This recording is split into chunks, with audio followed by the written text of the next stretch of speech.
তারপরে ছিল অসাইড, আজকে আমাদের ওসমান আলী। এই তিন তরুণ ভারতীয় সাম্রাজ্যবাদের বিরুদ্ধে আর হাসিনার ফ্যাসিবাদের বিরুদ্ধে আমাদের তিন আইকন, যারা ইনশাআল্লাহ শতাব্দীর পর শতাব্দী এই অঞ্চলের মানুষকে অনুপ্রাণিত করবে শাহাদাতের তামান্নায়, দেশ স্বাধীন রাখবার তামান্নায় তারা আইকনের ভূমিকায় থাকবে ইনশাআল্লাহ।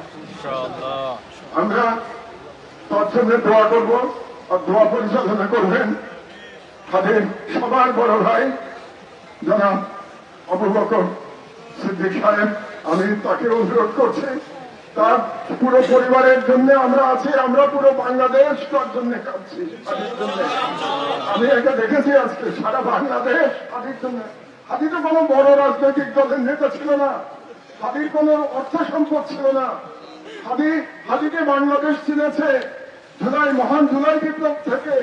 সেই হাদি আজকে বাংলাদেশের সব মায়ের সন্তান, সব বোনের ভাই, আমাদের সবার ভাই, আমাদের সবার সন্তান হাদি।